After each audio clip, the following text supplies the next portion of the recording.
Assalamualaikum warahmatullahi wabarakatuh. Innal hamdalillah nahmaduhu wa nasta'inuhu wa nastaghfiruh wa na'udzu billahi min shururi anfusina wa min sayyiati a'malina. Man yahdihillahu fala mudilla lahu wa man yudlil fala hadiya lahu. أشهد أن لا إله إلا الله وحده لا شريك له وأشهد أن محمدا عبده ورسوله. قال الله تعالى في القرآن الكريم: أعوذ بالله من الشيطان الرجيم. يا أيها الذين آمنوا اتقوا الله حق تقاته ولا تموتن إلا وأنتم مسلمون. يا أيها الناس اتقوا ربكم الذي خلقكم من نفس واحدة وخلق منها زوجها وبث منهما رجالا كثيرا ونساء واتقوا الله الذي تساءلون به والأرحام إن الله كان عليكم رقيبا. يا أيها الذين آمنوا اتقوا الله وقولوا قولا سديدا يصلح لكم أعمالكم ويغفر لكم ذنوبكم ومن يطع الله ورسوله فقد فاز فوزا عظيما. فإن أصدق الحديث كتاب الله وخير الهدي هدي محمد صلى الله عليه وسلم وشر الأمور محدثاتها فإن كل محدثة بدعة وكل بدعة ضلالة وكل ضلالة في النار. أما بعد. Hadirin dan hadirat Bapak Ibu jamaah sekalian rahimakumullah. Alhamdulillah, segala puji dan syukur marilah kita haturkan kepada Allah Subhanahu wa taala. Kemudian salawat serta salam semoga selalu tercurahkan kepada junjungan besar Nabi kita Muhammad sallallahu alaihi wasallam, juga beserta para sahabatnya, keluarganya dan segenap kaum muslimin yang selalu istiqamah berpegang teguh dengan Islam sampai hari kiamat kelak. Hadirin dan hadirat Bapak Ibu jamaah sekalian rahimakumullah, melanjutkan pembahasan kita pada kitab Qasas atau Qisasul Ghaib fi Sahih Al-Hadits An-Nabawi, atau kisah-kisah gaib dalam hadis Nabi Muhammad sallallahu alaihi wasallam yang sahih. Dan masuk pada bahasan yang baru, yaitu kisah nomor 7. Perhatikan halaman 32. Tentunya tidak ulun bahas dari awal, ulun pilih mana yang lebih utama dibandingkan yang lain menurut ulun ya. Al-qissatus sabi'ah, ya ahlal jannah khuludun fala maut. Kisah ketujuh, hai penghuni surga abadi, tidak ada kematian lagi. Yuhadithuna Rasulullah sallallahu alaihi wasallam anna al-mauta yudhbahu yawm al-qiyamah ba'da an yaktamila dukhulu ahli al-jannah ba'da an yaktamila dukhulu ahli an-nari an-nar wa ahli al-jannati al-jannata. Innahu al-baqa'u ad-da'im fil jannati li ahli al-jannah wa li ahli an-nari fin nar. Pengantarnya kata beliau, Rasulullah sallallahu alaihi wasallam menyampaikan hadis kepada kita bahwa kematian akan dibunuh di hari kiamat setelah selesai para penghuni neraka masuk ke dalam neraka dan penghuni surga masuk ke dalam surga. Akan terjadi keabadian di surga bagi penghuni surga dan bagi penghuni neraka di dalam neraka. Jamaah sekalian rahimakumullah, kita tahu bahwasanya kematian adalah makhluk. Kematian yang kita tahu sekarang itu adalah sifat, tapi ia adalah makhluk Allah Subhanahu wa taala. Allah menciptakan kehidupan dan kematian.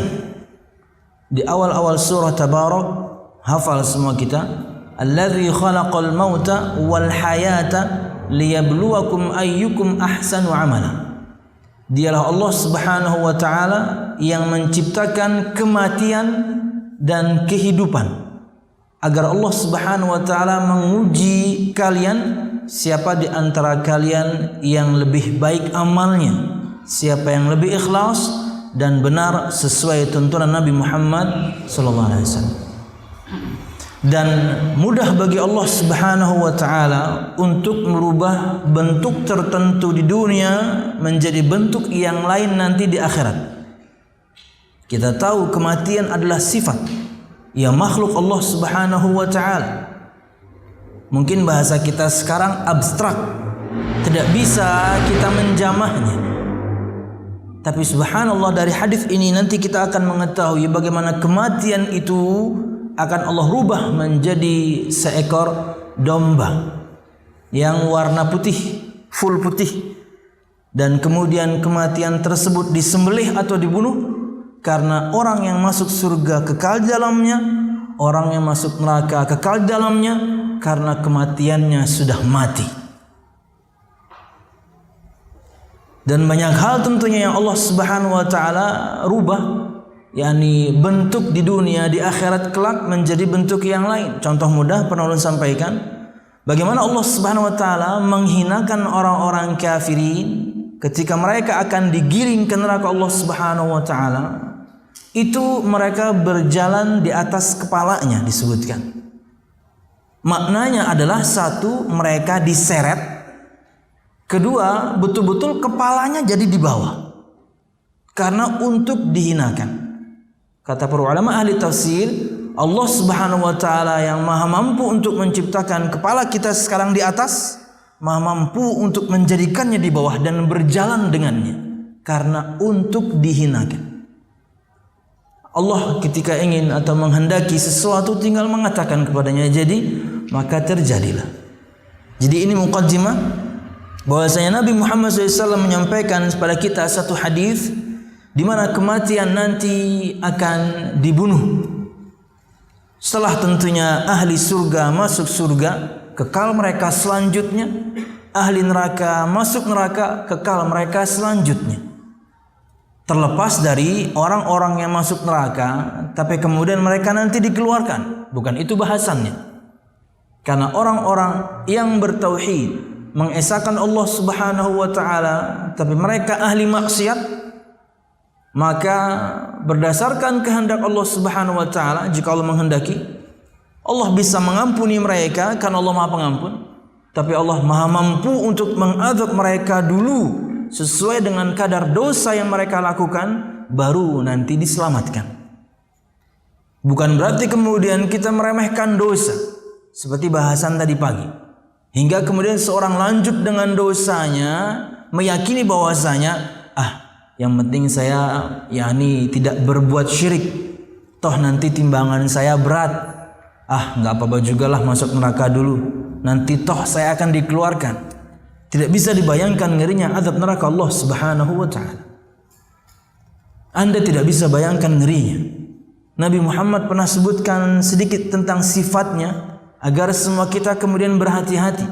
Kata beliau sallallahu alaihi wasallam, "An-narul ladzi tuqidunahu juz'un min 70 juz'an min nari jahannam."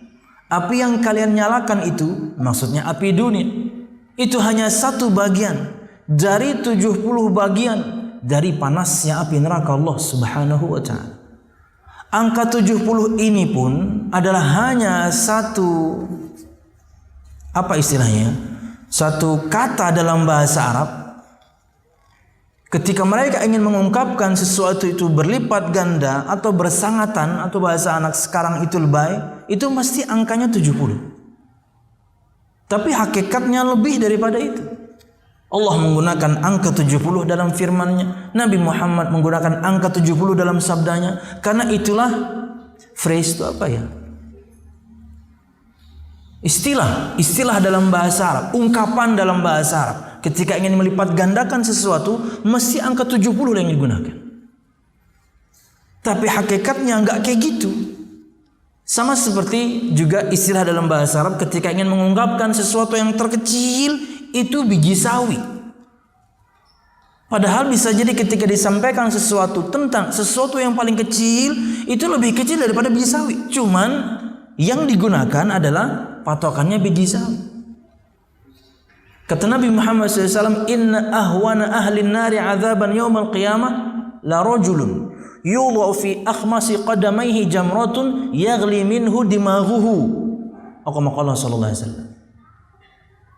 Sesungguhnya seringan-ringannya orang yang mendapatkan azab di neraka kelak adalah seorang laki-laki atau juga perempuan pastinya, diletakkan di bagian telapak kakinya bara api, darinya mendidih otaknya. Kita sudah bahas detail tentang sifat api neraka, mengerikan sekali. Artinya jangan sampai kemudian hadis yang seperti ini atau yang seperti tadi Bagun sampaikan membuat kita kemudian meremehkan dosa. Betul, orang-orang yang mengesahkan Allah Subhanahu wa taala kemungkinan diampuni besar karena Allah Maha Pengampun. Karena mereka tidak berbuat syirik. Tapi ketika Allah menghendaki untuk mengazabnya, Allah akan azab dulu. Dan azab Allah mengerikan. Maka tetaplah kemudian mengesahkan Allah, melakukan amal saleh, bukan kemudian bermaksiat. Kita takutkan maksiat jika terus-menerus menghitam hati ini, akhirnya kita berbuat syirik. Kan itu tahapan syaitan menggoda kita. Kalau sudah kemudian menghitam hati ini dengan kemaksiatan, nanti kemudian akan naik level. Orang nasihatin gak mempan. Dia sudah tidak mengenali kebaikan itu apa. Dan sudah tidak bisa lagi mengingkari kemungkaran yang ada di sekitarnya. Hatinya sudah hitam. Maka tidak ada level di atasnya kecuali entah berbuat kebid'ahan, lebih tinggi lagi berbuat kesyirikan. Meninggal atas kesyirikan selesai. Karena awalnya meremehkan dosa.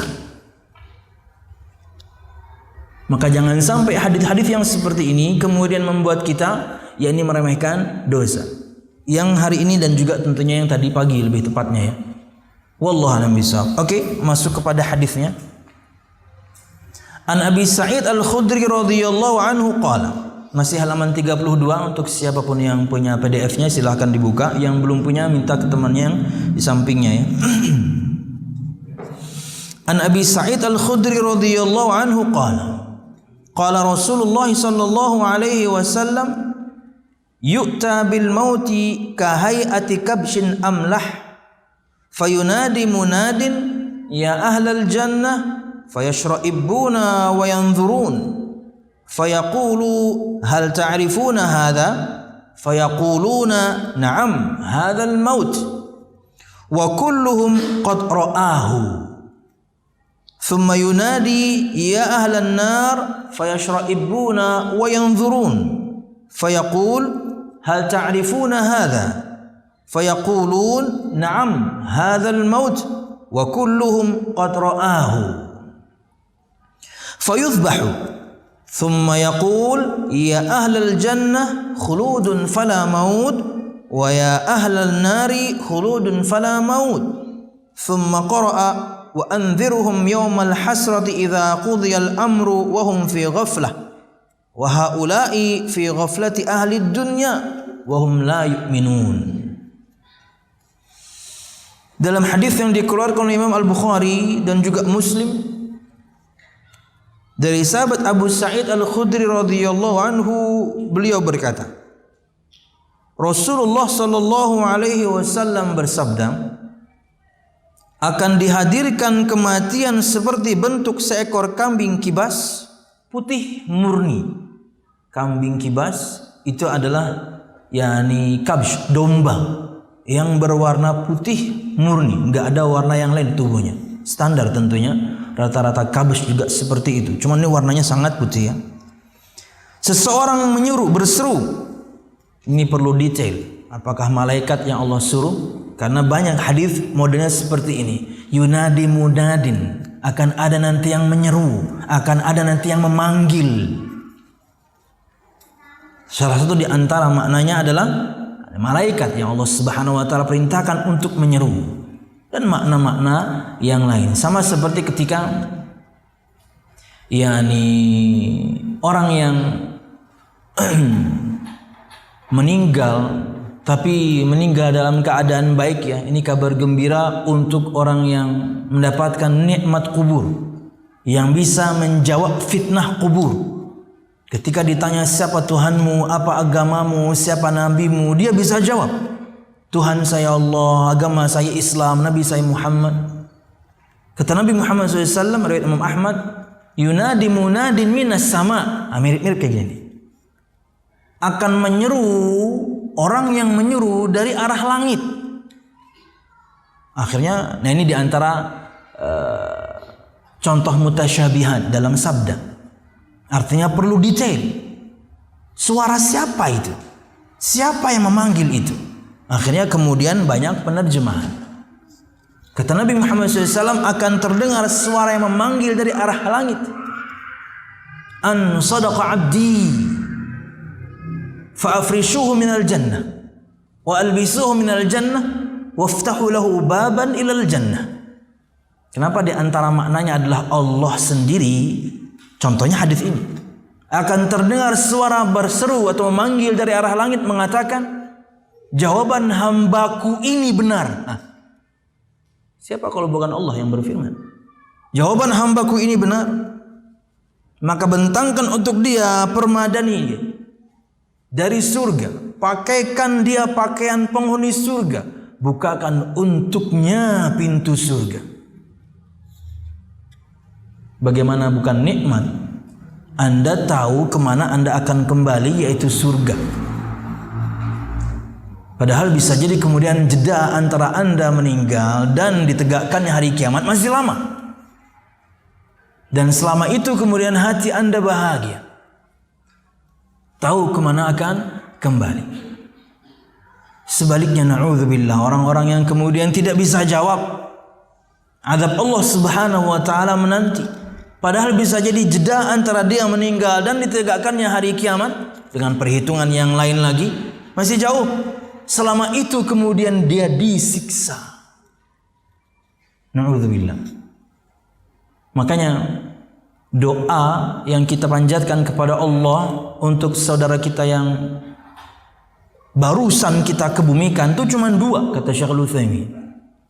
Karena kata Nabi Muhammad SAW, berkata Utsman bin Affan radhiyallahu anhu, bahwasanya setiap kali Nabi Muhammad SAW menguburkan salah seorang sahabatnya, beliau bersabda, istaghfiru li akhikum was'alu lahu tathbit fa innahu al-ana yus'al. Mohonkanlah ampun kepada Allah Subhanahu wa taala untuk saudara kalian. Doa pertama, permohonan ampun. Was'alu lahu tathbit, mintalah kepada Allah agar Allah menguatkan imannya. Doa yang kedua, ampuni dia ya Allah, kuatkan imannya. Karena dia sekarang sedang ditanya. Jadi bukan doa yang macam-macam. Dua itu aja. Dan kata Syekhul Utsaimin, silahkan diulang-ulang. Allahumma ighfir lahu, Allahumma tsabbithu, ya Allah ampuni dia, kuatkan imannya. Itu aja Anda ulang-ulang. Ngangkat tangan boleh, enggak ngangkat tangan boleh. Yang penting harus ada hadap kiblat. Itu aja sudah doa ketika kita mengabumikan saudara kita. Bukan kemudian zikir yang macam-macam, doa yang macam-macam. Ulun pernah menghadiri itu, tapi ulun tidak punya power untuk melarang. Bergantian mereka kemudian mengingatkan si jenazah ini, si mayit ini, tentang bahwasanya jika datang kepadamu dua malaikat, nggak usah diingetin, begitu lihat ditutup, malaikat itu turun. Talqin itu ketika orang itu masih hidup, mengingatkan orang untuk mengatakan la ilaha illallah Muhammad Rasulullah, atau la ilaha illallah saja misalnya, itu ketika orang itu masih hidup. Orang tua kita misalnya atau teman kita misalnya sedang sakit keras, dan ma'ruf bahwasanya sakit ini biasanya berakhir pada kematian. Kayak orang yang misalnya pecah pembuluh darah di otak, jarang yang selamat. Kala itulah kita talqin, ketika kita datang kita talqin. Akhi, katakan la ilaha illallah. Kalau antum mendengar tolong direspon. Mungkin dengan kedipan mata, mungkin dengan gerakan jari. Tatonya jarinya bergerak. Ah, dengar dah dia. Udah cukup. Jangan setiap yang datang kemudian mengatakan itu. Bete juga diantar gini dia. Aduh, ini komanya ini mau mendengar yang udah tadi.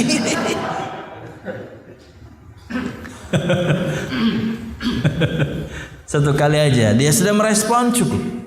Dia sudah merespon cukup. Ingatkan untuk menyebutkan 2 kalimat syahadat karena keutamaannya luar biasa.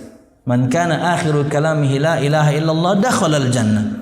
Barang siapa yang akhir perkataannya sebelum meninggal la ilaha illallah, masuk surga. Sepertinya ringan ya? No. Untuk orang yang ahli maksiat susah dia mengatakannya. Orang yang Allah berikan taufik yang kemudian gampang dia mengucapkannya. Akan ada kayak gitu ceritanya. Bukan cerita, banyak orang menghadapi. Keluh dia, nggak bisa berkata-kata. Padahal dia tahu apa yang harus dia sampaikan, tapi nggak terucap. Nggak terucap. Semoga Allah mudahkan kematian kita kelak semuanya. Amin ya rabbal alamin. Soal siapa yang lebih dulu, pian boleh berdulu, ulun kena-kena. Ini belum selesai, masih 51 hadis ya. Mbah Tuntung pun ya masih ada kitab yang lain ya. Oke, lanjut. Dari Abu Sa'id Al-Khudri radhiyallahu anhu berkata, Rasulullah sallallahu alaihi wasallam bersabda, akan dihadirkan kematian seperti bentuk seekor kambing kibas putih murni. Inilah yang disebutkan tadi di awal, mudahnya Allah merubah sesuatu menjadi sesuatu yang lain. Kematian itu sifat abstrak, nggak bisa kita jamah sekarang, tapi dia makhluk Allah. Allah rubah menjadi bentuk yang lain, yaitu kambing. Sama seperti amalan kita sekarang. Karena khilaf di kalangan para ulama berdasarkan firman Allah dan sabda Nabi Muhammad, yang ditimbang itu macam-macam. Kita yang ditimbang tubuh ini. 2, catatan amal kita yang ditimbang. 3, amal kita selama ini dirubah menjadi bentuk tertentu dan ditimbang. Dan semuanya memiliki hadis masing-masing. Mudah bagi Allah merubah itu semuanya, yakni kelak. Karena selama ini kita tidak bisa jamah, karena amalan kita selama ini bahkan mungkin baik dan buruknya banyak mungkin yang kita lupa. Syukur kalau banyak yang baik. Yang buruk banyak kita lupa. Tapi kan semuanya kecatat. Akan dirubah menjadi bentuk tertentu dan ditimbang. Wallahu a'lam bishawab. Kemudian seseorang berseru, wahai para penghuni surga, sehingga mereka mengarahkan kepala mereka kepada orang yang menyuruh dan melihatnya. Yashra'ibuna wa yanzurun. Isyra'abba itu disebutkan di antara maknanya adalah memanjangkan leher. Ngelongok bahasa kita. Ketika dipanggil, kayak gitu loh. Ada apa? Itu makna isyra'abba dalam bahasa Arab. Fayashra'ibuna wa yanzurun.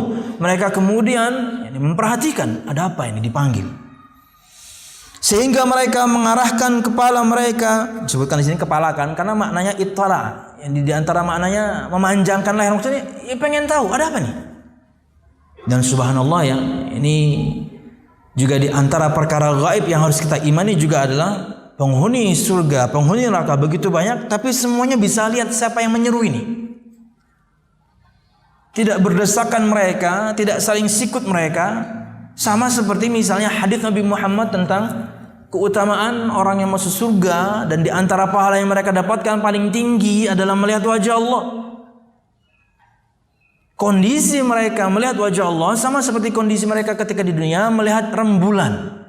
Bukan Allah seperti rembulan, tidak. Kondisi kita ketika melihat rembulan tidak pernah berdesakan kan. Semuanya enak melihat rembulan. Tidak kemudian saling sikut. Ini purnama atau tidak? Nggak ada kan kayak gitu. Mesti semuanya nyaman melihatnya. Nah kayak gitu. Nah jamaah sekalian rahimakumullah, ini kurang lebih juga seperti itu. Dengan begitu banyaknya penghuni surga dan juga neraka, mereka semuanya bisa melihat siapa yang menyuruh ini. Sehingga mereka mengarahkan kepala kepada orang yang menyuruh dan melihatnya. Dia bertanya, yang menyuruh tadi, apakah kalian mengetahui apa ini? Mengisyaratkan kepada domba. Mereka menjawab, ya, itu adalah kematian. Mereka semuanya telah melihatnya. Kapan? Ketika sebelum mati. Sekarang kita nggak bisa lihat. Ingat ya, ulun sebutkan tadi di awal berkali-kali. Kematian itu makhluk.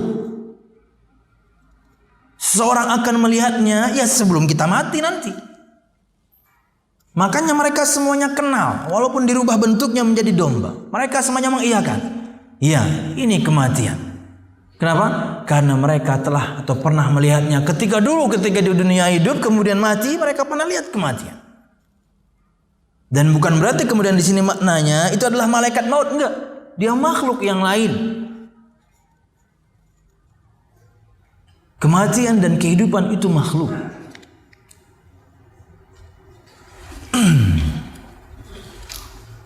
Agak ribet sebenarnya, tapi enggak apa ya. Jamaah sekalian rahimakumullah. Kehidupan dan kematian erat hubungannya dengan ruh. Jasad ini jika tidak ada ruh, tidak ada kehidupan.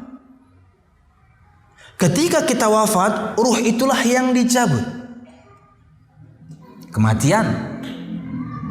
Dalam rentetan kejadiannya, ini yang baik kemudian diangkat ruhnya nanti dikembalikan, yang buruk diangkat juga tapi baunya luar biasa juga nanti akan dilemparkan kembali ke jasad. Hidup mereka di alam barzakh dengan kehidupan yang lain. Tidak seperti kehidupan dunia. Karena kalau sama, maka ketika di alam barzakh pun, sampai sekarang pun semua yang di alam barzakh sekarang pasti masih butuh yang kita butuhkan ketika hidup. Bukti kehidupannya berbeda. Kehidupan barzakhiyah berbeda. Di akhirat, nah ini kehidupan yang lain lagi. Dan kemudian abadi.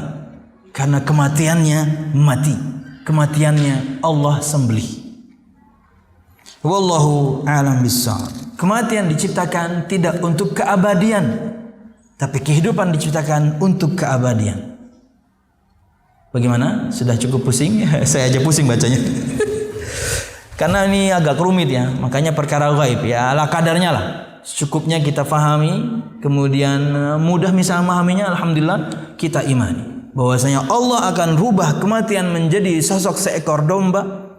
Dan kemudian diserukan kepada penghuni surga, kalian kenal atau tidak ini? Mereka menjawab, iya, ini kematian karena mereka pernah melihatnya. Kemudian menyeru, wahai penghuni neraka, sehingga mereka menolehkan kepala mereka atau melongokkan kepala mereka kepada yang menyeru dan melihatnya. Dia bertanya, apakah kalian mengetahui apa ini? Kemudian mereka menjawab, iya, itu adalah kematian. Mereka semuanya telah melihatnya dulu ketika sebelum mati. Lalu disembelih. Kambing tadi disembelih, domba tadi disembelih. Kemudian setelah itu dia berkata, wahai penghuni surga abadi dan tidak ada kematian, dan wahai penghuni neraka abadi dan tidak ada kematian. Lalu Nabi Muhammad SAW membaca ayat disebutkan di dalam surah Maryam ayat 39 yang artinya adalah, dan berilah mereka peringatan tentang hari penyesalan, yaitu ketika segala perkara telah diputus dan mereka dalam kelalaian penghuni dunia.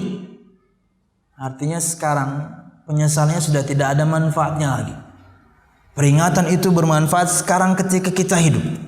Kalau sudah kayak gini, percuma menyesal. Kan di ujung-ujung atau di ujung surah An-Naba apa? Ya laitani kuntu turaba. Orang-orang kafir mereka mengharapkan menjadi debu.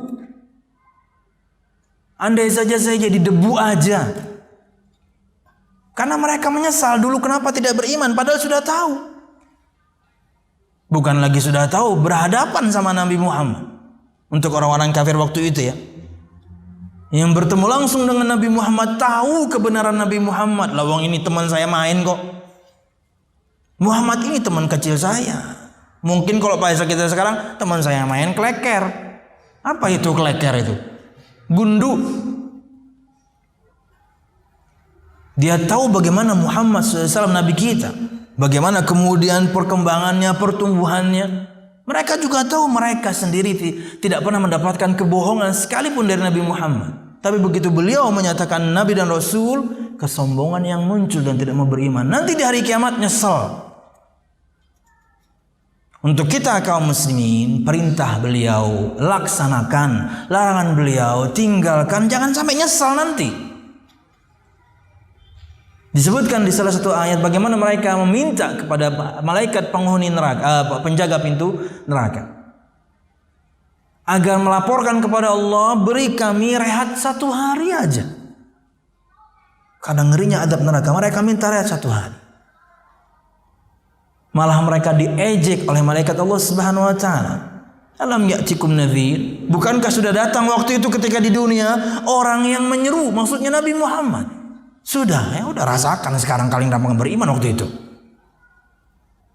Pengen minta tolong tapi kemudian malah dibalik. Ini untuk yang tidak beriman. Untuk kita semuanya alhamdulillah yang beriman, istiqomahlah. Jangan sampai kemudian meremehkan dosa yang bisa jadi berujung na'udzubillah kepada kesyirikan, nyesel. Tidak ada manfaatnya lagi penyesalan kala itu. Wallahu a'lam bishawab. Karena masa beramal itu sekarang. Masa beramal itu adalah sekarang. Nanti adalah masa menuai hasil. Oke, takhrij hadis Bukhari Muslim. Kemudian syarah hadis cukup panjang ya. Gak apalah kita baca cepat ya. Perhatikan keterangan beliau. Penghuni surga akan dikekalkan di dalam surga sehingga mereka tidak pergi, tidak pindah dan tidak pula mati. Yang disebutkan tadi. Kehidupan diciptakan untuk keabadian. Demikian juga para penghuni neraka. Untuk menegaskan makna demikian didatangkan kematian dalam bentuk seekor kambing berwarna putih murni yang kemudian diletakkan di antara surga dan neraka. Disebutkan di kontor, disebutkan tempatnya di kontor antara surga dan neraka. Walaupun kita tahu makna kontor itu ujungnya jembatan. Jembatan as-sirat, al-jisr, ujungnya itu namanya kontor. Dan disitulah kemudian ditegakkan keadilan antara sesama anak Adam. Makanya jangan sampai kita punya satu kezaliman sama orang. Karena kontor itu sudah ujungnya jembatan. Anda sudah melaluinya, Anda sudah melewatinya, selamat. Tapi karena kemudian kezaliman kita kepada teman, pasangan, orang tua, anak, gak sempat minta maaf dan mereka tidak memaafkan, waduh, repot. Padahal sudah lewat as-sirat. Yang disifati Nabi Muhammad SAW, ahaddu minas sayfi adaqqu minas sya'r. As-sirat, jembatan itu yang semua kita akan melewatinya. Sifatnya adalah lebih tipis daripada rambut. Ingat perkara gaib yang lain yang harus Anda imani. Dan lebih tajam daripada pedang. Pian berjalan di tembok aja gin, tembok misalnya bagian atasnya itu ya cuman ukuran 1 telapak kaki lah. Itu jagin pian mereng-mereng. Gimana kalau jembatannya adalah setipis itu, setajam itu. Tapi Nabi Muhammad SAW sebutkan sifat orang yang melewatinya beda-beda. Ada yang melewatinya secepat kilat. Ada yang melewatinya seperti orang berkuda, seperti orang berlari, seperti orang berjalan. Ada yang melewatinya merangkak. Dan kata Nabi Muhammad SAW di hadis yang lain, mungkin di sini juga akan dibahas sepertinya. Karena ini perkara gaib. Di kanan kirinya itu ada kalalib.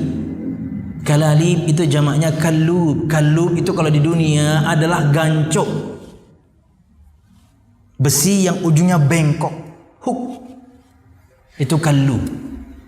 Kata Nabi Muhammad di kanan kirinya ada kallu yang siap mengail orang-orang yang lewat, yang lambat, yang terkail. Belum lagi kemudian di antara sifat yang Nabi Muhammad sebutkan juga adalah seorang akan melewatinya berdasarkan cahaya imannya masing-masing. Ada yang cahayanya sangat terang benderang. Cahaya sebesar pohon korma. Wow, enak melewatinya. ada yang cahayanya hanya sebesar ibu jarinya. Kayak apa kan? Nah, subhanallah. Perkara gaib demi perkara gaib yang harus kita imani tentunya. Jamaah sekalian rahimakumullah, kembali kepada bahasan. Kemudian seorang menyeru dengan mengatakan, wahai penghuni surga, sehingga mereka menolehkan kepala kepada penyeru, juga menyeru pada penghuni neraka hingga mereka melihat kepadanya. Artinya dua-duanya dipanggil. Lalu penyeru bertanya kepada mereka, apakah kalian mengetahui apa ini? Domba tadi, kematian yang Allah rubah menjadi sosok seekor, yakni domba. Kematian jadi sosok seekor domba. Seraya menunjukkan kepada kematian. Sehingga mereka semuanya menjawab bahwa itu adalah kematian. Pengetahuan mereka tentang kematian datang dari kondisi mereka. Dulu semuanya pernah melihat sebelum mereka mati. Mereka melihatnya ketika datang kepada mereka untuk mencabut nyawa mereka. Nah, di sini kemudian ada yakni bahasan. Makanya telah disebutkan apakah kematian itu yang dimaksudkan malaikatul maut atau dia adalah hal yang berbeda, maut itu sendiri. Maka ulun katakan dari yang banyak ulun baca, dua hal yang berbeda. Kematian dia makhluk Allah Subhanahu wa taala, malaikat maut makhluk Allah yang lain. Dan kalau misalnya kita bertanya, bagaimana malaikat maut yang tugasnya mencabut nyawa, ruh, bisa mencabut nyawa begitu banyak orang saya bersamaan? Mudah. Karena dia punya a'wan, disebutkan di banyak firman Allah. Hatta tawaffathum rusuluna, idza ja'akumul maut hatta tawaffathum rusuluna. Jika datang pada mereka kematian, kemudian rasul-rasul kami, utusan-utusan kami mewafatkannya, ruh dicabut, itulah wafat. Banyak penolong malaikat maut dan tidak ada istilah Israel. Tidak pernah ada istilah Israel. Yang kita tahu malakul maut, malaikatul maut, malaikat maut. Viral beberapa waktu yang lalu ya. Ada yang nonton gak? Kakek-kakek. Aku nih malaikat maut. Tua-tua ompong aku pulang malaikat maut. Aku nih mungkarnya. Sejak kapan malaikat maut namanya mungkar? Itu kan mungkar nangkir lain lagi. Salah sambat sih ini, saking marahnya mungkin ya. Aduh, subhanallah. Iya, dia dua hal yang berbeda. Dan malaikat maut memiliki a'wan, pesuruh. Dan itu mudah bagi Allah Subhanahu wa taala. Pencabutan nyawa dinisbatkan kepada Allah sendiri. Banyak ayat. Dialah Allah Subhanahu wa taala yang mematikan atau mewafatkan kalian. Dinisbatkan pencabutan nyawa kepada Allah. Banyak ayat. Kepada malaikat maut sendiri. Banyak ayat. Kepada para penolong malaikat maut, banyak ayat. Dan itu semuanya mudah bagi Allah. Contoh untuk mendekatkan pemahaman. Kenapa ini bisa dinisbatkan kepada malaikat maut padahal yang mencabut adalah para pesuruhnya. Raja fulan memenggal kepala perompak itu. Raja fulan memenggal kepala perompak itu. Padahal yang menggal siapa? Al-Gojonya. Ini untuk mendekatkan pemahaman. Tapi dinisbatkan pemenggalan itu kepada raja, padahal yang menggal pesuruhnya raja.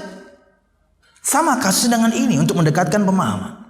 Malaikat maut memiliki banyak a'wan, pesuruh atau malaikat-malaikat yang lain yang menolongnya untuk mencabut ruh dari seseorang.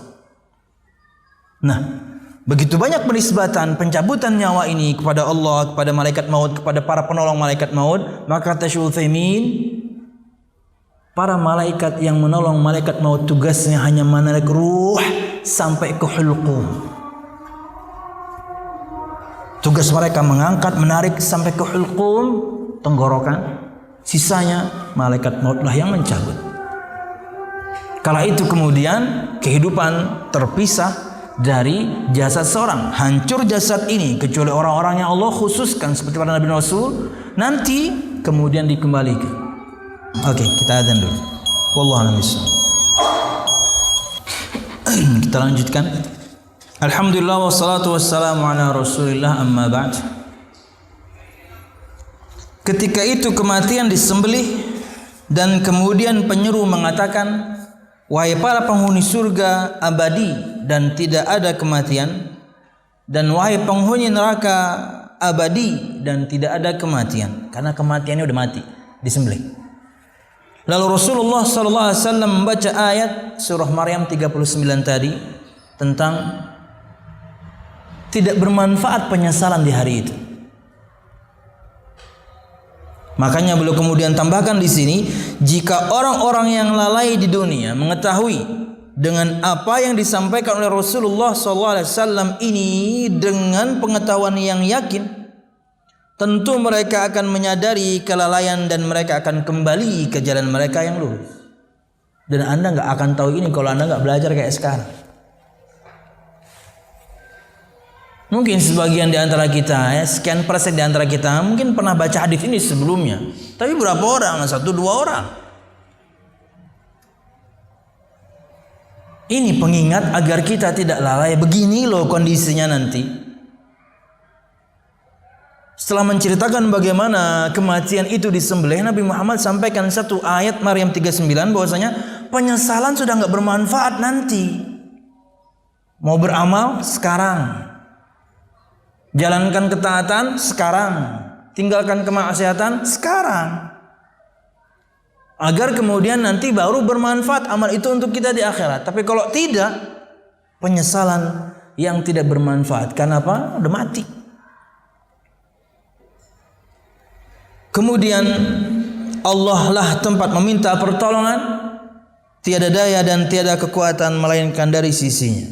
Selalu memohonlah kepada Allah agar kita dimudahkan untuk menjalankan ketaatan dan kemudian istiqomah menjalankan ketaatan tersebut. Tiap hari kita minta ya ihdinas siratal mustaqim, itu maknanya dua. Ihdinas siratal mustaqim itu di antara maknanya yakni mudah menjalankan ketaatan, istiqomah menjalankan ketaatan di jalan yang lurus Islam ini. Wallahu a'lam bishawab. Oke, masuk kepada poin terakhir, yaitu faedah ibrah atau faedah yang bisa kita ambil dari hadis ini. Ada 5. Yang pertama, langsung ke terjemahannya ya. Kematian yang dengannya nyawa para hamba dicabut ketika di dunia akan berakhir di akhirat, karena kematiannya mati. Kematian disembelih setelah para penghuni surga masuk ke dalam surga dan penghuni neraka masuk ke dalam neraka, sehingga setiap kelompok yakin adanya kekekalan. Walaupun tentunya di sini ada khilaf cukup panjang ya, karena di antara yang diyakini oleh Syekhul Islam Taimiyah bahwasanya azab neraka tidak kekal. Ya, Syekhul Islam di antara yang berpendapat, diikuti oleh muridnya Ibnu Qayyim, ada akhirnya nanti, walaupun kita tidak tahu, tapi sangat lama. Karena di antara makna dari sabda-sabda Nabi Muhammad tentang dosa besar yang menggunakan istilah tidak masuk surga, itu maksudnya di nerakanya lama. Di antara yang di antaranya contohnya misalnya sabda Nabi Muhammad, la yadkhulul jannah qati'. Tidak masuk surga orang yang memutus tali silaturahim. Tidak masuk surga. Lah kan memutus silaturahim bukan perbuatan syirik. Dia dosa besar, tapi kenapa kok nggak masuk surga? Di antara maknanya masuk surga, tapi di nerakanya sangat lama. Makanya di antara yang dimaknai oleh Syekhul Islam juga bahwasanya kekekalan di neraka ada batasnya, enggak selamanya. Ada waktu di mana ia berakhir. Walaupun tentunya itu bukan pendapat jumhur. Karena dari sini saja kita tahu bagaimana Allah Subhanahu wa taala menyebutkan bahwasanya kekal untuk penghuni surga dengan kenikmatannya selamanya, dan kekal untuk penghuni neraka yakni dengan azabnya. Makanya tadi ulun sebutkan di awal berkali-kali, kehidupan diciptakan untuk kekekalan. Kematian akan mati, tapi kehidupan diciptakan untuk kekekalan. Yang neraka kekal, yang di surga kekal, abadi. Wallahu a'lam bishawab. 2. Orang-orang mukmin bertambah kebahagiaannya dengan disembelihnya kematian, karena mereka akan abadi di dalam kenikmatan. Bertambah pula kesedihan dan kesengsaraan para penghuni neraka karena kekekalan mereka di dalam neraka. Inilah pendapat jumhur memang, bahwasanya yang namanya kekal ya selama-lamanya. Jangan sampai kemudian kita menukar kenikmatan yang hanya sesaat. Nggak ada di antara kita kemudian, atau bukan nggak ada ya, jarang di antara kita kemudian yang bisa menikmati semua maksiat tersebut sampai umur ratusan, nggak ada. Sebentar. Di umur belasan, 20-an, 30-an, 40-an, 50 mati. Sebentar. Kalau sudah 60-an juga jantung sudah mulai lemah, nggak bisa Anda banyak-banyak minum minuman keras. Sudah 60-an jantung sudah mulai melemah, nggak bisa Anda zina sana sini, nggak bisa. Kenapa? Sudah lemah. Jangankan 60-an, mungkin di 50-an pun sudah lemah. Sebentar kenikmatannya. Ketika dilakukan pun hitungannya menit. Anda tukar kenikmatan surga yang abadi dengan kemaksiatan yang sebentar itu. Nikmat dia. Semuanya nikmat. Mau bagaimana lagi? Syahwat itu identik dengan segala sesuatu yang berkaitan dengan makanan, minuman, dan kemaluan. Sebab yang paling banyak yang dengannya orang masuk neraka Allah itu adalah dosa lisan dan dosa kemaluan. Ketika melakukannya sebentar, kalau di total pun ya sampai umur sekian puluh saja. Makanya kan di antara sabda Nabi Muhammad untuk orang yang sudah tua tapi berzina juga, tidak Allah lihat, tidak Allah ajak bicara, tidak Allah sucikan, dan baginya azab yang sangat pedih. Kenapa? Karena dorongan maksiatnya sudah lemah. Lain dengan anak muda, 20-an, 30-an lagi menggebu-gebunya. Bukan berarti boleh, salah juga. Itulah ujiannya. Tahan atau tidak Anda kemudian meredam hasrat itu. Tidak tahan Ustaz, silahkan menikah. Ada jalannya. Aduh, karena khawatir timun seikung, ada caranya lagi. Nggak usah saya terangkan. Apa sih? Ada jalan keluarnya. Anda tukar dengan kenikmatan sesaat. Ulun fokus kepada zina ya. Sesaat. Melakukannya pun hitungan menit. Sengsaranya seumur hidup.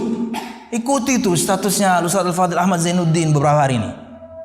Semuanya tentang itu. Apa Anda nggak takut? Ya untuk yang hatinya mati nggak takut. Bodoh amat dia. Jangan sekalian hukumullah, sengsaranya lama. Ketakutannya, khawatirnya, terngiang-ngiangnya. Anda kira nggak terngiang-ngiang dosa itu? Menyiksa diri ini, kemaksiatan kepada Allah Subhanahu wa taala, tapi Anda teringat terus.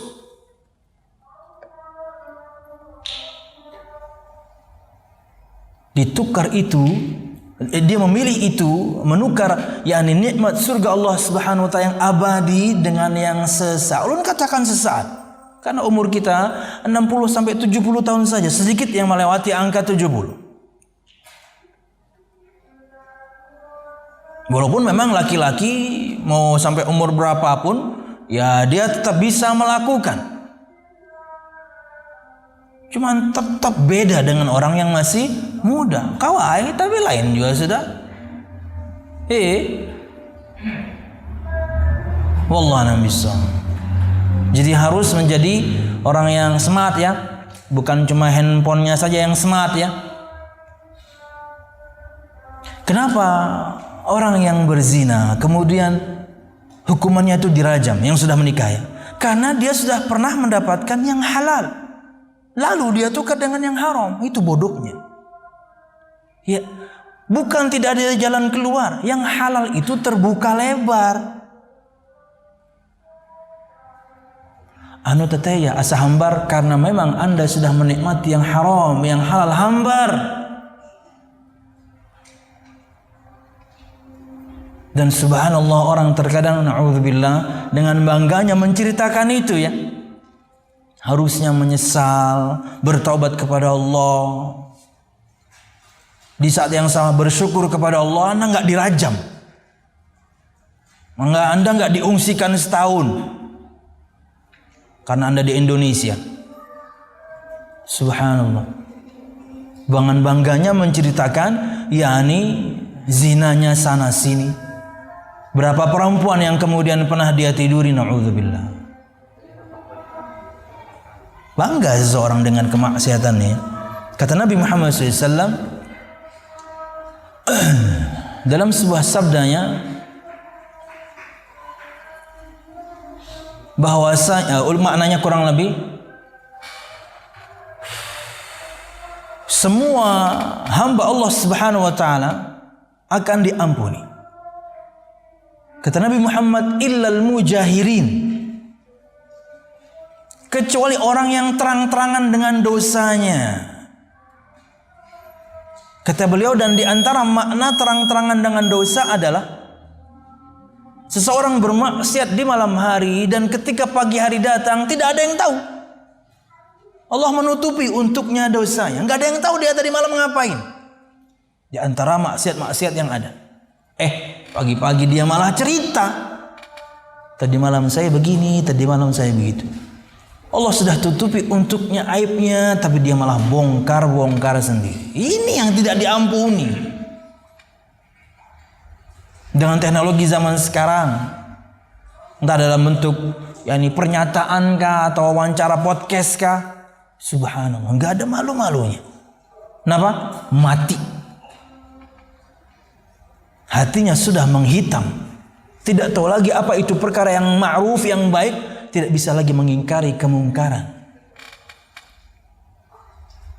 Bahkan di antara perkataan Imam Qayyim al-Jauziyah rahimahullah, bahwasanya khusus untuk dosa yang satu ini tidak bisa dihilangkan dari wajah. Dia akan berimbas kepada keceriaan wajah.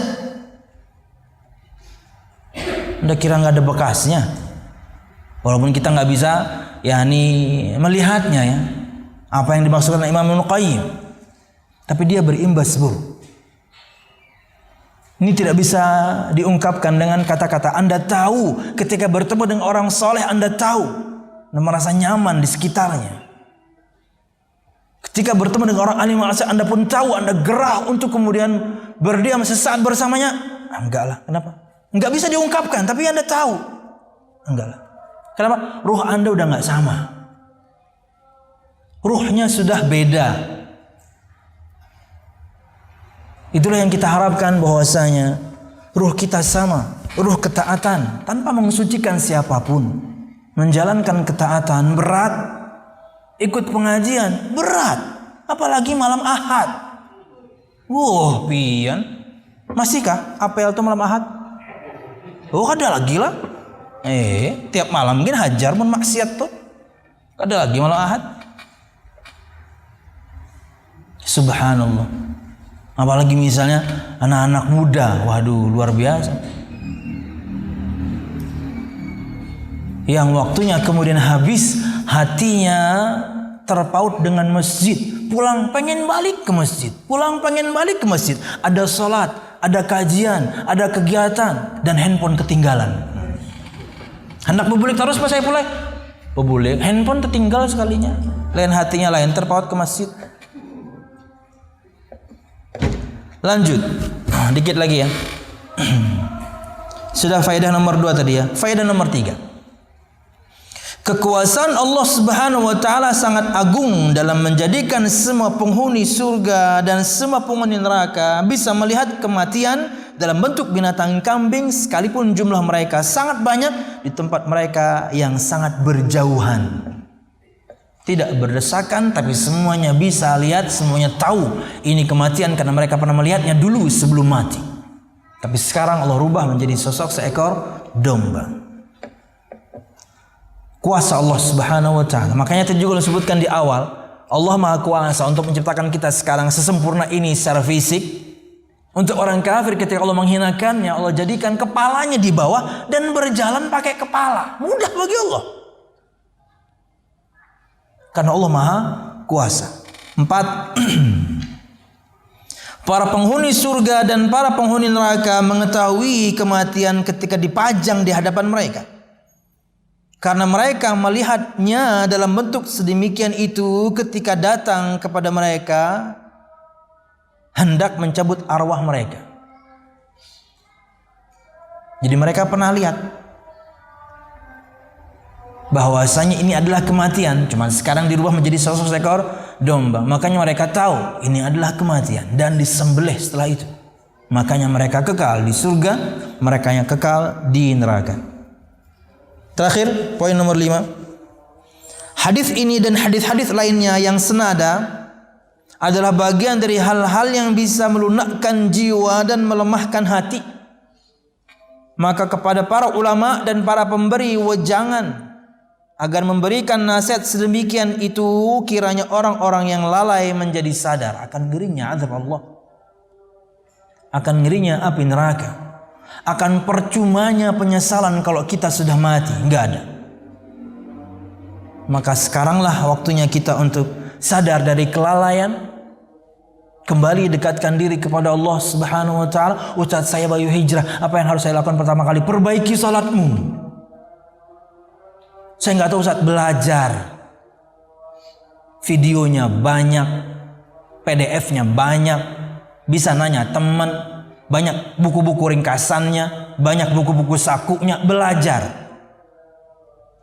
Walaupun tentunya akan lebih baik dengan guru ya, jangan cuma baca. Dengan guru, berguru dengan guru Ivan. Ini depan. Belajar. Baru hijrah ingin memperbaiki diri, perbaiki salatmu. Sudah baik salatnya, alhamdulillah, salat lima waktu on time di masjid, yang akhwat on time di rumahnya. Selanjutnya, perbaiki hubunganmu dengan kitabnya. Ustaz, saya nggak bisa baca Quran. Belajar. Sejak awal tahun 90-an metodenya sudah ada, apalagi sekarang. Kan Iqra itu di awal tahun 90-an. Pak As'ad Humam itu. Nggak tahu pahala beliau sampai berapa sekarang itu. Iya kan? Iya. Tidak sedikit di antara kita mungkin belajarnya ya pakai itu. Ulun masih yang A di atas, alif di atas A, alif di bawah I, masih yang itu ulun dulu. Tapi kemudian ketika kelas 6 SD, ya 90-an, 6 SD. Tua saya ya. Karena itulah kemudian ada Iqra. Akhirnya mempermudah. Oh, gampang tentunya. Metode langsung diharokati. Semuanya A dulu. Nanti baru I, baru U, baru kan yang kemudian ya ini dikombine. Kalau dulu enggak, langsung dari awal, jadinya repot. Begitu salah begitu salah cetar. Wow, ulun di antara yang belajar ngaji tapi dihukum kalau salah. Sama mama. Dan paling layak mendapatkan pahala ulun sama kali ya mama ulun lah. Anda harus miliki itu. Anak Anda bisa baca Quran karena Anda. Jangan pahalanya diambil sama aksupian semua, guru ngajinya. Anda harus punya porsi ya. Belum mau ngomong apa tadi? Nah itulah. Perbaiki hubunganmu dengan Allah Subhanahu wa taala dengan kitabnya, baca Quran. Belum bisa Ustaz belajar. Supaya Ustaz sudah kenal, privat. Anda kemana pengen menyambut saluk tupang terus. Ya, apa susahnya? Karena duitnya Ustaz, itu kita nanti bicarakan kemana ketua yayasan. Subhanallah, belajar baca Quran. Bagaimana kita akan mengetahui kitabullah? Kita nggak bisa baca. Sudah, kemudian baca Quran bisa rutin sehari, alhamdulillah dapat sejuz atau minimal setengah juz atau mungkin seperempat juz, nggak ada masalah. Tapi tiap hari timingnya setelah pian atur, mau habis subuh terserah, mau duha terserah, atur sendiri. Anda harus buat perjanjian sama Al-Quran, saya seharus dapat setengah juz. Saya bisanya waktunya habis subuh. Terserah. Pilih waktunya. Sudah. Nah, bakti sama orang tua. Sama Allah sudah nih. Tentunya dengan tuntunan sabda Nabi Muhammad. Baru kita perbaiki hubungan kita dengan manusia. Ini untuk yang baru hijrah ya. Jangan sampai kemudian yang sudah lama hijrah sama orang tuanya masih berantem aja. Perbaiki hubungan dengan orang tua. Sudah Ustaz, alhamdulillah ulun kerja masalah orang tuanya. Sama pasangan. Maaf Ustaz, saya belum punya. 2021 belum punya. Lah kasih sebelum disalib. Ya, teman yang sudah punya ya. Ini kadang maju-maju bangkawannya yang nyalip. Set, mau di tikungan, maka menyalipnya dari luar. Kan nggak boleh ya. Ilegal manuver. Harusnya kan dari dalam. Ini MotoGP. Subhanallah. Alhamdulillah saat pasangan ada. Anak, tunaikan kewajiban kepada anak. Jadi orang tua yang baik. Jadi orang yang tua yang saleh dan meninggalkan kesalehan untuk anak. Mati kita, mereka mendoakan kita kesalehan. Itu mungkin beberapa tahapan untuk yang baru hijrah siapapun. Perbaiki hubunganmu dengan Tuhanmu, salat. Perbaiki hubunganmu dengan kitabullah, baca Quran. Sisanya hubungan manusia, nomor satunya orang tua. Mereka ridho kepada kita, wah sudah nyaman hidup ini. Mereka tidak ridho dengan kita, susah hidup ini. Karena doa buruk mereka itu mustajab. Karena doa baik itu standar, orang tua mendoakan kebaikan dong. Tapi kalau mereka berdoa buruk, mustajab. Tentunya doa buruk dari orang tua yang tersakiti tapi dia saleh. Bukan orang tuanya memang buruk, totonya anaknya kemudian gak mau taat karena keburukannya, dia udah kutuk yang wajar. Enggak bisa gitu. Lawang Anda yang salah kok. Jangan mengatasnamakan kedurhakaan padahal Anda sebagai orang tua yang bermaksiat. Jangan mengatasnamakan kedurhakaan istri padahal perintah Anda ke istri yang salah. Kan gitu ya. Ada orang tua seperti itu. Mengatakan anaknya kamu ini anak durhaka. Yang Anda perintahkan salah menurut agama. Anak Anda tahu itu. Kamu ini istri yang durhaka. Padahal perintah Anda sebagai suami salah. Banyak laki-laki kayak gitu tuh. Makanya saya gak suka laki-laki.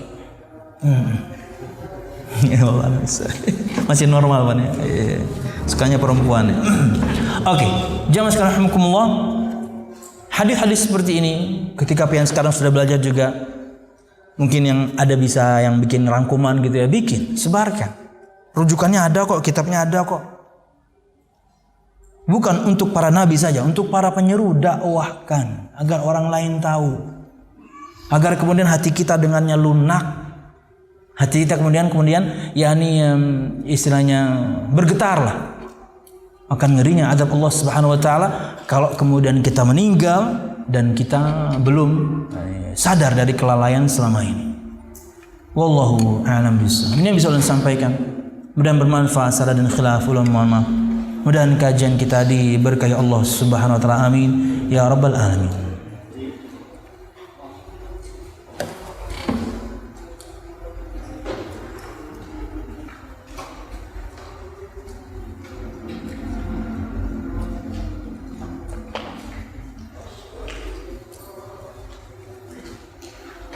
Assalamualaikum Ustadz, saya mau tanya, betulkah jilbab seperti ini yang dimaksud dalam surah Al-Ahzab ayat 59 dengan memperlihatkan gambar, yakni bahwasanya khimar seorang akhwat full menutupi kepala, lebarnya sepanjang tangan dan kemudian sepanjang kaki. Saya perlihatkan ya. Seperti ini. Kelihatan pemirsa? Apakah seperti ini yang dimaksud? Jamaah, pahami batasan pakaian wanita, khususnya Anda yang bertanya. Jilbab itu pakaian kurung dari leher sampai ujung kaki. Sifatnya adalah tebal, tidak tipis, tebal, tidak menerawang, lebar, tidak ketat. Di saat yang sama ia bukan perhiasan. Mungkin dengan warnanya mencolok. Pilih warna-warna yang mungkin tidak mencolok, supaya dia bukan di saat yang sama adalah perhiasan. Karena terkadang sudah tidak ketat, bagus. kemudian sudah sudah longgar, tidak ketat, warnanya pun tidak menerawang, udah bener. Tapi kemudian ada gambar macam-macam. Jilbab, tapi gambar atau corak macan. Waduh. Iya. Karena di saat yang sama ia seperti perhiasan, mencolok.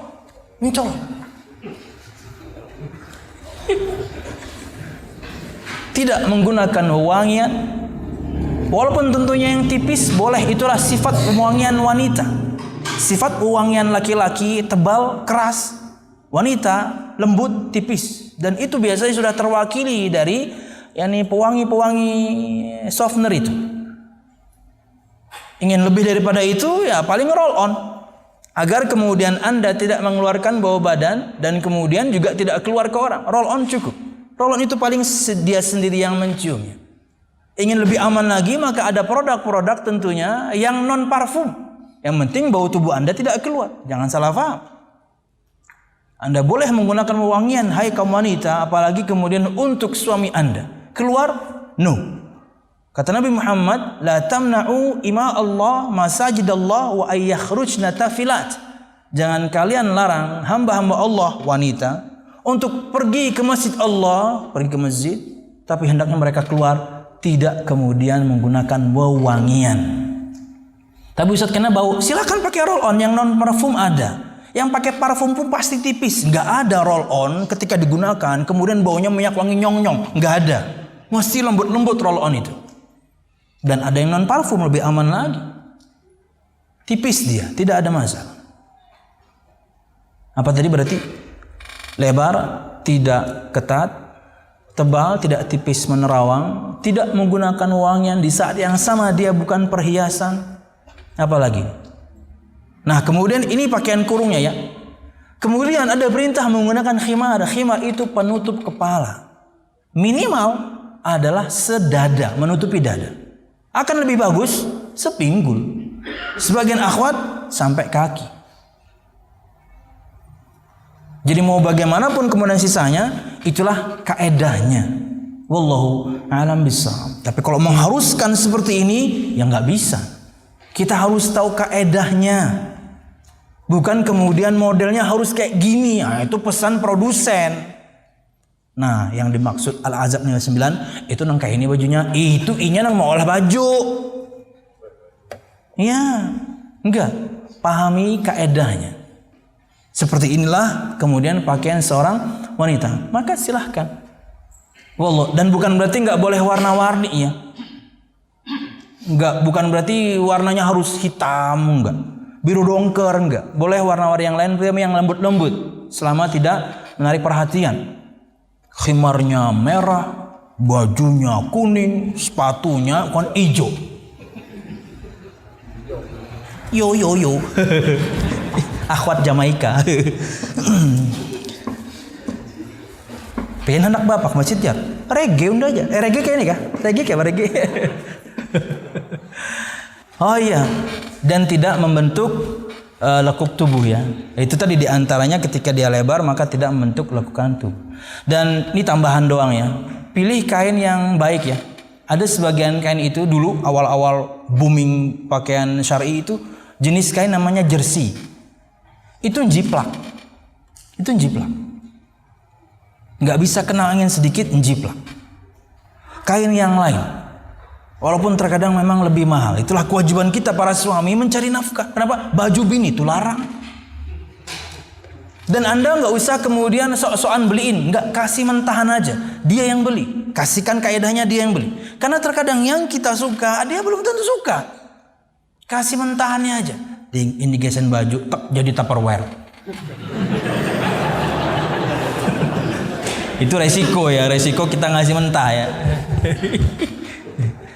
Bulan depan, ini gesen baju lah, Tupperware lagi, warnanya beda.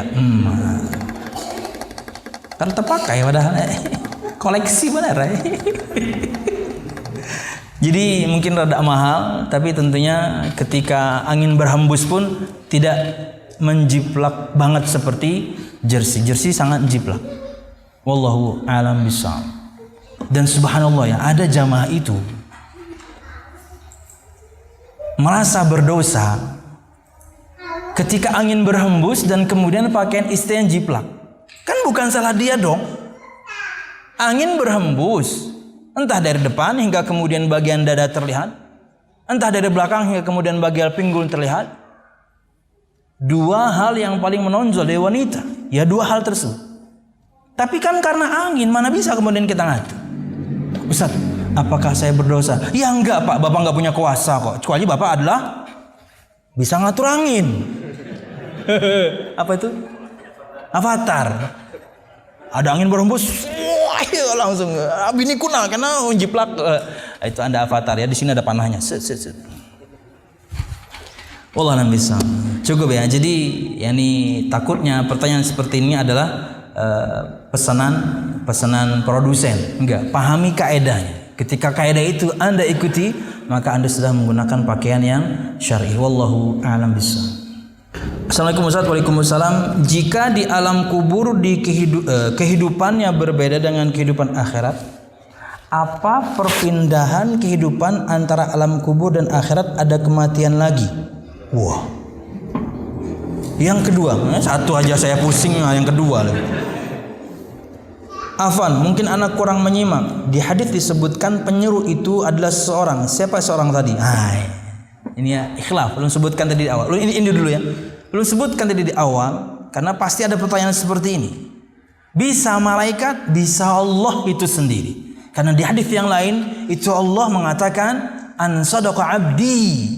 Berkaitan dengan ketika seorang jawabannya benar, ketika fitnah kubur, ingatnya, fitnah kubur itu pertanyaan. Fitnah kubur itu pertanyaan yang dilayangkan ke semua kita. Tentunya ada pengecualian yang meninggal malam Jumat, para nabi, para rasul yang mati di medan perang, itu nggak ditanya. Kita berbicara umum. Bisa kita menjawab Tuhan saya Allah, Nabi saya Muhammad, agama saya Islam, maka akan terdengar suara yang menyeru dari arah langit. Tapi suara itu adalah an sadaqa abdi, bahwasanya jawaban hambaku benar, hambaku. Itulah kenapa kemudian ada pendapat yang dimasukkan dengan yang menyeru di hadis-hadis yang semisal Allah Subhanahu wa taala dengan suaranya. Wallahu a'lam bishawab. Jika di alam kubur kehidupannya berbeda dengan kehidupan akhirat, apa perpindahan kehidupan antara alam kubur dan alam akhirat ada kematian lagi? Waduh, kita harus mati dulu nih. Wallahu a'lam bishawab. Jawabannya wallahu a'lam bishawab. Yang jelas yang lu sebutkan tadi adalah di alam barzah kehidupannya tersendiri, di alam akhirat kehidupan tersendiri dan abadi. Kehidupan diciptakan untuk keabadian, kematian diciptakan ada batasnya, dia Allah sembelih mati, makanya ada kekekalan. Jadi itu saja yang bisa ulun sampaikan berkaitan dengan yakni bagaimana matinya lagi, wallahu a'lam bishawab. Yang kita tahu setelah di alam barzah kemudian ditegakkan hari kiamat, kita dibangkitkan. Kita dibangkitkan kembali. Wallahu a'lam bishawab. Susah juga pertanyaannya tapi bagus.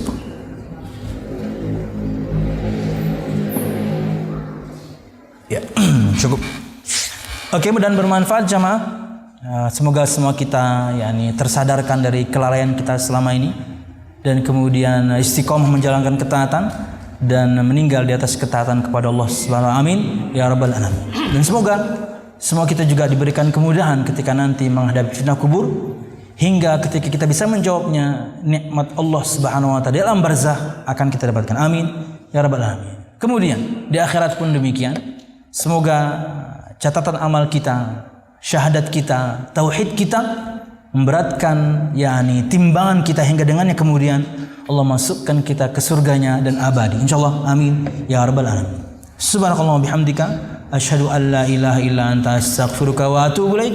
Wassalamualaikum warahmatullahi wabarakatuh. Terima kasih. Jazakumullah khairan wa barakallahu fikum. Video ini dibuat atas partisipasi dari donasi Anda. Semoga menjadi amal jariah bagi Anda semuanya.